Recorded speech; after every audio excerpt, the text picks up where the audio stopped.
नमस्कार, मैं हूं देवेंद्र त्रिपाठी और आप देख रहे हैं मौसम तक चैनल। संपूर्ण भारत के मौसम पूर्वानुमान के इस बुलेटिन में आपका अभिनंदन। 30 नवंबर के मौसम पर हम नजर डालेंगे। इस समय एक सिस्टम बंगाल की खाड़ी के दक्षिणी और पूर्वी हिस्सों पर यानी दक्षिणी अंडमान सागर और इसके आसपास के हिस्सों पर डेवलप होने वाला है और अगले 24 घंटों में, या मैं कहूँगा कि आज ही ये डेवलप हो सकता है लो प्रेशर सिस्टम के रूप में यहाँ पर। और साथ ही साथ अरब सागर के क्षेत्रों पर जो सिस्टम पहुंचा है और जिसके प्रभाव से यहाँ अरब सागर पर बादल हैं और मध्य भारत से लेकर दक्षिण प्रायद्वीपीय भारत पर बादल बन रहे हैं। ये सिस्टम आगे बढ़ते हुए महाराष्ट्र के तटों के करीब पहुंचेगा 1 दिसंबर को, और 1 दिसंबर के, हालांकि इसका प्रभाव 30 नवंबर से ही शुरू हो जाएगा महाराष्ट्र और गुजरात में, लेकिन महाराष्ट्र के तटों के करीब उत्तर और पूर्वी अरब सागर के भागों पर एक निम्न दबाव का क्षेत्र यहां पर भी डेवलप होगा।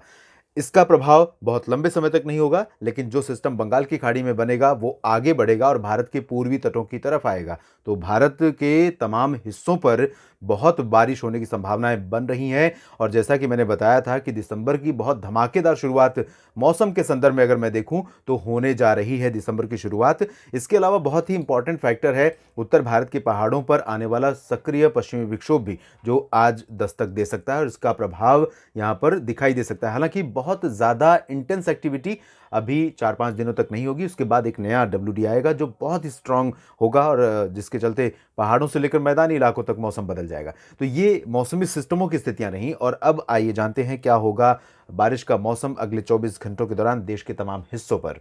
शुरुआत उसी स्थान से करते हैं जहां पर सिस्टम आज डेवलप होने वाला है और लो प्रेशर बनने के बाद जल्द ही वो वेल मार्क्ड बनेगा अगले 24 घंटों में, और उसके बाद ये डिप्रेशन, डीप डिप्रेशन, और फिर अगर सिचुएशन फेवरेबल रही, जो कि लग रही है, तो साइक्लोन जवाद यहां पर डेवलप हो सकता है बे बंगाल में। और ये देखिए जो दक्षिणी अंडमान सागर का रीजन है जहां पर ये मौसमी सिस्टम लो प्रेशर के रूप में डेवलप होने वाला है और जहां पर यहाँ दबाव कम होने वाला है, किस तरह से यहाँ पर कन्वेक्शन होगा, किस तरह से मॉइस्चर ऊपर जाएगा और बादल यहां पर बहुत बनेंगे और बहुत ज़्यादा बारिश अंडमान व निकोबार द्वीप समूह के पूर्वी हिस्सों में शुरू होगी और अगले 24 से 48 घंटों तक समूचे अंडमान व निकोबार द्वीप समूह में बहुत भारी वर्षा होने की संभावना तेज हवाओं के साथ है। यहां पर टूरिस्ट के लिए बहुत अलर्ट पर रहने का समय है और धीरे धीरे मैं कहूँगा कि अगले 24 घंटों के बाद अंडमान व निकोबार द्वीप समूह से लेकर बंगाल की खाड़ी के समूचे क्षेत्रों में सिचुएशन थोड़ा सा क्रिटिकल होती चली जाएगी। तो यहाँ पर समुद्र में जिस तरह की गतिविधियाँ आमतौर पर होती हैं, उन्हें धीरे धीरे उनसे आपको वापस आना पड़ेगा और मछुआरों को खास तौर पर एडवाइजरी सरकार की तरफ से जारी कर दी जाती है। और मैं भी यही कहना चाहूँगा कि किसी भी तरह की जो चैलेंजिंग सिचुएशन है उसमें पड़ने से बेहतर है कि अपने आप को पीछे ले लें और मौसमी सिस्टम के निकल जाने के बाद, स्थितियाँ बदल जाने के बाद ही वापस अपनी गतिविधियों को फिर से शुरू करें। तो अभी अंडमान और निकोबार द्वीप समूह पर अटैक रहेगा इस सिस्टम का। उसके बाद जब ये आगे बढ़ेगा तो भारत का बहुत बड़ा भूभाग इससे प्रभावित होने वाला है और कई राज्यों पर, कई शहरों पर इसके चलते बहुत ज़्यादा बारिश होने की संभावनाएं नजर आ रही हैं और काफ़ी स्ट्रॉन्ग वेदर सिस्टम हो सकता है ये इस सीजन का, कह सकते हैं कि नॉर्थ ईस्ट मानसून सीजन का पहला साइक्लोनिक स्टॉर्म है। दक्षिण भारत के बाकी हिस्सों में आप देखिए, तमिलनाडु, केरल और कर्नाटक के तमाम हिस्सों में, साथ ही साथ दक्षिणी तटवर्ती आंध्र प्रदेश के कई इलाकों में मध्यम से तेज वर्षा होने की संभावनाएं हैं, लेकिन बहुत भारी बारिश अगले 24 घंटों तक नहीं होगी। धीरे धीरे बारिश यहां पर बढ़ेगी। कम से कम 48 घंटों के बाद जब ये सिस्टम अंडमान व निकोबार द्वीप समूह को पार करेगा और बंगाल की खाड़ी के मध्य भागों पर पहुंचेगा, इंटेंसीफाई होगा, तब ये यहां से मॉइस्चर फेंकना शुरू करेगा आगे की तरफ, पूर्वी तटों की तरफ, और ये पूर्वी तटवर्ती रीजन ओडिशा से लेकर तमिलनाडु तक प्रभावित होंगे। हालांकि इसका जो इंपैक्ट रहेगा वो ज़्यादा आंध्र प्रदेश और ओडिशा की तरफ रहेगा शुरुआती समय में, और जब करीब आएगा तब ये देखने वाली बात है कि किस तरफ इसका ट्रैक होने जा रहा है, ये देखने वाली बात होगी। इसके साथ साथ मैं आपको बता दूं कि लक्षद्वीप में कई जगहों पर मध्यम से भारी वर्षा होने की संभावना अगले 24 घंटों के दौरान है और कर्नाटक के दक्षिणी आंतरिक हिस्सों में भी कई स्थानों पर वर्षा हो सकती है।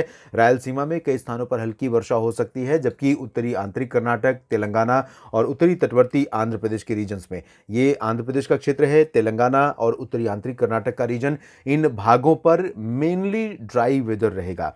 लेकिन बादल, क्योंकि सिस्टम यहां पर आगे बढ़ रहा है जिसकी वजह से बादल यहां पर उत्तरी आंतरिक कर्नाटक और तेलंगाना के ऊपर भी आते जाते रहेंगे, घुमड़ते रहेंगे, और इन्हीं बादलों से आप उम्मीद भी कर सकते हैं थोड़ी बहुत बारिश की तेलंगाना में भी और कर्नाटक के क्षेत्र में। भले ही मॉडल यहाँ पर नहीं दिखा रहा है, लेकिन कुछ वर्षा यहाँ पर हो सकती है, इसको रूल आउट हम नहीं कर सकते। गोवा में तेज वर्षा शुरू होने की संभावना है और अगले 24 से 48 घंटों तक गोवा पर प्रभाव रहेगा। हवाएं चलेंगी, लाइटनिंग और थंडरस्टॉर्म के साथ कई जगहों पर यहाँ पर तेज वर्षा देखने को मिल सकती है। इसके अलावा आगे बढ़े मध्य भारत के बाकी हिस्सों की बात करें तो महाराष्ट्र के मध्य भागों और कोंकण गोवा रीजन में कई जगहों पर मध्यम से तेज वर्षा होने की संभावनाएं नजर आ रही हैं। यहाँ आप देखिए कई इलाके ऐसे हो सकते हैं जहां पर तेज वर्षा होगी।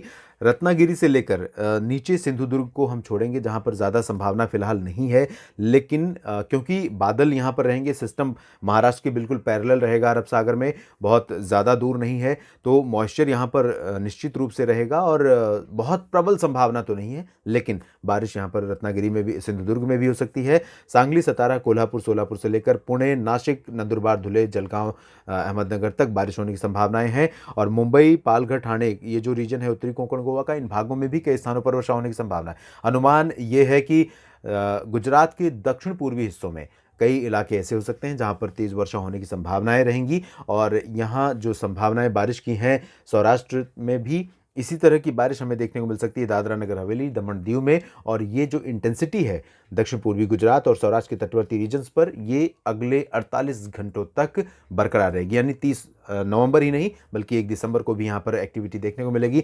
और ये जो स्पेल आप देख रहे हैं ड्राई का, अहमदाबाद, वडोदरा से लेकर गांधीनगर और ऊपर का रीजन, इन भागों में अहमदाबाद और वडोदरा, गांधीनगर तक कुछ इलाकों में वर्षा हो सकती है। सुरेंद्रनगर, राजकोट तक बारिश होने की संभावना है। पोरबंदर और द्वारका में भी कुछ जगहों पर वर्षा हो सकती है, लेकिन इंटेंसिटी बहुत कम रहेगी। उत्तरी इलाकों में अगर हम बात करें कच्छ की और साबरकांठा, बनासकांठा, मेहसाना, पालनपुर, इन सभी क्षेत्रों में फिलहाल बहुत भारी वर्षा के संकेत यहाँ पर नहीं है। मध्य प्रदेश पर भी मौसम बदल रहा है और यहाँ पर कुछ इलाकों में बारिश होगी। यहाँ पूर्वी क्षेत्रों में हमने जिक्र नहीं किया अभी, सूरत, वलसाड़, नवसारी, भरूच, डांग, तापी, नर्मदा का, तो इन भागों में कई इलाकों में वर्षा भारी होने की संभावना है।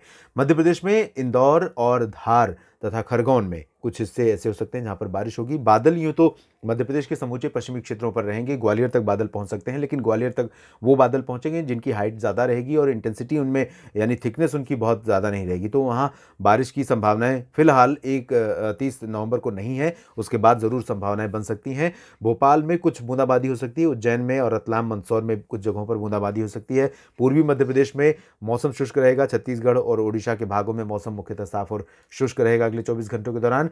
और इधर पूरब में बिहार, झारखंड, गंगेय पश्चिम बंगाल, उप हिमालय पश्चिम बंगाल और पूर्वोत्तर भारत के सभी जगहों पर शुष्क मौसम की ही संभावना है, बारिश के आसार नहीं है। उत्तर प्रदेश के पूर्वी तथा पश्चिमी हिस्सों में भी ड्राई वेदर रहेगा, लेकिन कुछ बादल सेंट्रल यूपी में लखनऊ, कानपुर, फतेहपुर, बांदा और महोबा, हमीरपुर तथा ललितपुर, झांसी, ये जो रीजन है सेंट्रल पार्ट्स का मध्य प्रदेश से बिल्कुल सटा हुआ, इन भागों में कहीं कहीं पर बादल नज़र आ सकते हैं। वेस्टर्न पार्ट्स की तरफ जब चलेंगे तो यहाँ पर आगरा के पश्चिम में अलीगढ़ और शाहजहांपुर, बरेली से लेकर मेरठ, मुरादाबाद, सहारनपुर, गौतम बुद्ध नगर, बुलंदशहर, बागपत, गाजियाबाद, इन सभी रीजन्स में ड्राई वेदर रहेगा और क्लियर वेदर रहेगा। और इसी तरह से हमें राजस्थान के पश्चिमी तथा पूर्वी हिस्सों में, हरियाणा, पंजाब, दिल्ली में मौसम शुष्क नज़र आ रहा है अगले 24 घंटों के लिए। इन भागों में फिलहाल अभी जो WD आ रहा है इसका इम्पैक्ट नहीं दिखेगा, मौसम साफ और शुष्क ही बना रहेगा। यहाँ पर हवाएं पश्चिमी दिशा से जो आ रही हैं वो थोड़ा सा धीमी हो सकती हैं, जिससे तापमान में गिरावट का सिलसिला रुक सकता है, लेकिन पोल्यूशन थोड़ा सा बढ़ेगा और कोहरे का भी प्रभाव उत्तर भारत के मैदानी इलाकों में, पंजाब से लेकर हरियाणा, दिल्ली तक बढ़ सकता है। उत्तर भारत के पर्वतीय क्षेत्रों पर इन बादलों से जो WD के साथ मॉइस्चर आ रहा है और जिसके प्रभाव से यहाँ पर बादल संभवतः आ सकते हैं, इनसे थोड़ी बहुत बारिश की उम्मीद आप गिलगित बाल्टिस्तान, मुजफ्फराबाद और लद्दाख में कर सकते हैं और जम्मू कश्मीर के आइसोलेटेड प्लेसेस पे कर सकते हैं। बाकी हिमाचल और उत्तराखंड के लगभग सभी जगहों पर मौसम शुष्क रहेगा, लेकिन जैसा कि मैंने बताया था पिछले बुलेटिन में भी कि अगर आपको स्नोफॉल देखना है, सीज़न का पहला बर्फबारी का नज़ारा देखना है, तो इसके लिए आपको कम से कम 5 दिसंबर के आसपास अपनी प्लानिंग करनी होगी उत्तर भारत के पहाड़ों की तरफ जाने के लिए। और सटीक लोकेशन अगर आपको जानना है कि किस पर्टिकुलर पॉपुलर हिल स्टेशन पर बर्फबारी आपको देखने को मिल सकती है, इसके लिए थोड़ा सा इंतजार कीजिए। अगले 24 से 48 घंटों में तस्वीरें थोड़ा सा और साफ हो सकती हैं, क्योंकि यहाँ पर जो WD 5 और 6 दिसंबर के आसपास आने वाला है, संभावना है जिसके आने की, वो बंगाल की खाड़ी की तरफ से आने वाले सिस्टम के प्रभाव से उसका जो इम्पैक्ट है उत्तर भारत के पर्वतीय राज्यों में, वो बदल सकता है और उसका डायरेक्शन भी चेंज हो सकता है, उसकी इंटेंसिटी, उसका इम्पैक्ट भी चेंज हो सकता है। तो थोड़ा सा इंतजार कीजिए, 24 से 48 घंटों में सिचुएशन और क्लियर हो जाएगी, उसके बाद आप प्लानिंग यहाँ पर ज़रूर कर सकते हैं। देश भर के मौसम पूर्वानुमान के इस बुलेटिन में अभी इतना ही। आप लगातार बने रहिएगा मौसम तक चैनल के साथ। मौसम से जुड़े हर अपडेट, हर जानकारी देश भर की आपको यहाँ पर मिलती रहेगी। धन्यवाद।